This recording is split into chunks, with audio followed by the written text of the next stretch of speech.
জয়গুৰু শংকৰ ৰঘুমণি শিল্পী সমাজ স্থাপিত 2019 চন মাহিগাঁও ডাক নামতিয়াল গাঁও শিৱসাগৰ 785-666 অসম শুভেচ্ছা পত্ৰ প্ৰতি মাননীয় শ্ৰীযুত অখিল গগৈ ডাঙৰীয়া সভাপতি ৰাইজৰ দল সদাজ পদেশু জয় জয়তী ৰঘুমণি শিল্পী সমাজৰ তৰফে আপোনাক আন্তৰিক শ্ৰদ্ধা জনাইছোঁ। সংগ্ৰামৰ মাজেৰে সমাজ উত্তৰণ আপোনাৰ জীৱনৰ ব্ৰত। আপুনি জীৱনজোৰা সংগ্ৰামৰ মাজেৰে প্ৰতিটো পল অনুপল অতিবাহিত কৰি আহিছে।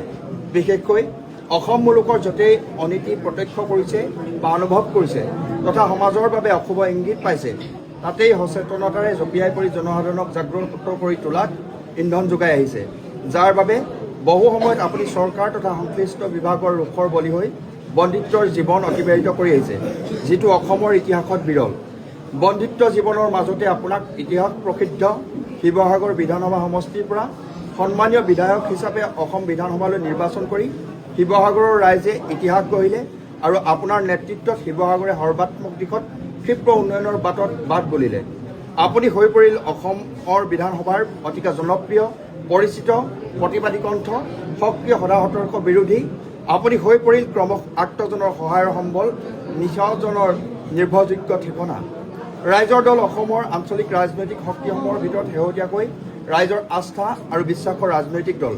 গত সময়ছোৱাত আপুনি শিৱসাগৰ বিধানসভা সমষ্টিত আমূল পৰিৱৰ্তনৰ সূচনা কৰাৰ পিছতে আগন্তুক অসম বিধানসভা নিৰ্বাচনত শিৱসাগৰ ৰাইজৰ বিপুল দাবীত পুনৰ নিৰ্বাচনত অৱতীৰ্ণ হোৱা আমি অত্যন্ত সুখ আৰু গৌৰৱ অনুভৱ কৰিছোঁ। আজিৰ এই পবিত্ৰ ক্ষণত আপোনাক ৰঘুমণি শিল্পী সমাজে আন্তৰিক শুভেচ্ছা জনাইছোঁ আৰু আশা ৰাখিছোঁ আপুনি বিপুল ভোটৰ ব্যৱধানত জয়যুক্ত হওক আৰু নিষ্ঠাৰে ৰাইজৰ সেৱা কৰি যাব পৰাকৈ আপোনাৰ শিৰত কৰুণাময় ঈশ্বৰৰ আৰ্থিক বৰীক্ষণ হওক।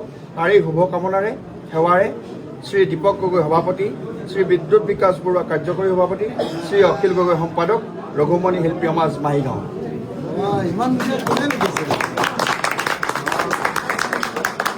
অখিল গগৈ জিন্দাবাদ, জিন্দাবাদ, জিন্দাবাদ। অখিল গগৈ জিন্দাবাদ, জিন্দাবাদ, জিন্দাবাদ। অখিল গগৈ জিন্দাবাদ, জিন্দাবাদ, জিন্দাবাদ। ৰাইজৰ দলৰ জয়, ৰাইজৰ দলৰ জয়, ৰাইজৰ দলৰ জয়, ৰাইজৰ দল।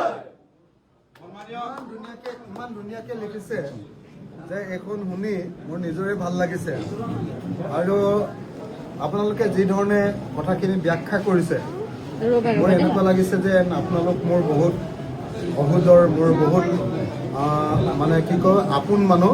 গতিকে আপোনালোকৰ এই অতি মূল্যৱান উপহাৰটি মই সাদৰেৰে গ্ৰহণ কৰিছোঁ আৰু